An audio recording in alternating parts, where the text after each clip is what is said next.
Chapter 14. My leg hurt so much by the time I had reached the house that it was hard for me to crawl under the fence and move aside the heavy rock. For 5 suns I could not go out because my leg had swollen so badly and I had no herbs with which to treat it. I had enough food to eat, but on the 3rd day, the water in the basket ran low. 2 days later, the basket was empty. It was necessary then for me to go to the spring in the ravine. I started out when the sun rose. I took with me shellfish to eat, also my spear and my bow and arrows. I went very slowly, for I had to crawl on my hands and knees, carrying the food tied to my back and dragging the weapons. There was a short way to the spring, but it was over many rocks which I could not climb, so I had to take a longer way through the brush. I reached the ravine when the sun was overhead. The spring was not far off, and I rested there, though I was very thirsty, cutting a lobe from a cactus bush to chew on.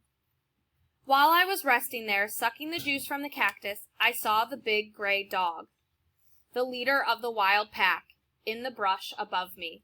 His head was down, and he was moving slowly, sniffing the tracks I had made. He saw me soon after I saw him, and stopped. Behind him was the rest of the pack, trotting along one after the other. The pack stopped too.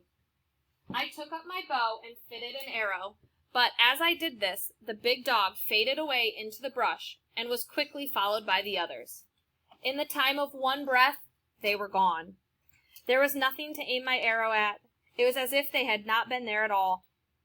I listened. They were moving so silently I could not hear their steps, but I was sure that they would try to surround me. Slowly I crawled on, stopping to listen, to glance back, to measure the distance between me and the spring. My leg hurt. I left my bow and arrows behind as I went on, for the brush had grown heavy and I could not use them. In one hand I dragged my spear. I came to the spring. It flowed out of a crack in a rock, and the rock rose high on 3 sides of it. The wild dogs could not attack me from any of these directions, so I lay on the earth and drank, watching the ravine below me. I drank for a long time and filled my basket, and then, feeling better, crawled toward the mouth of the cave. A ledge of black rock ran out above it. Some low bushes grew there, and among them, with just his head showing, stood the big gray dog.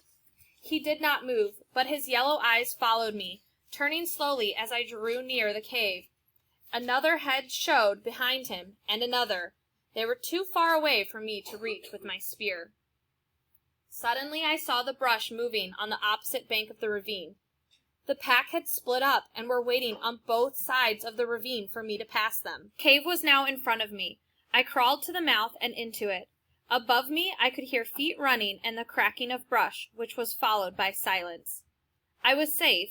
I knew the wild dogs would come back, and they did as night fell, stalking around in the brush until morning, but not venturing close.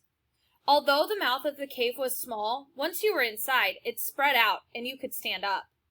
Water dropped from the roof, and the cave was cold without a fire, but here I stayed for 6 suns until my leg was well, crawling out only once to fetch water from the spring. While I was living there, I decided that I would make the cave into another house where I could stay should I again get hurt or sick. And this I did as soon as I was strong and could walk. The cave went far back into the hill, around many turns, but I needed only the part which lay near the opening and which the sun could reach during some of the day. A long time before this, my ancestors had used the cave. Why, I do not know, and along the walls on each side they had cut figures into the stone. They were figures of pelicans floating in the water and flying, of dolphins, whales, sea elephants, gulls, ravens, dogs, and foxes.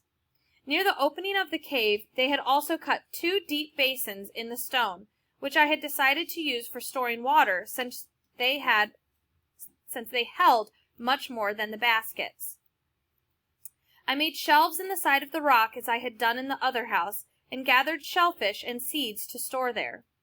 I also gathered herbs from the hill above the spring in case I should need them. The bow and arrows I had first made I likewise took to the cave.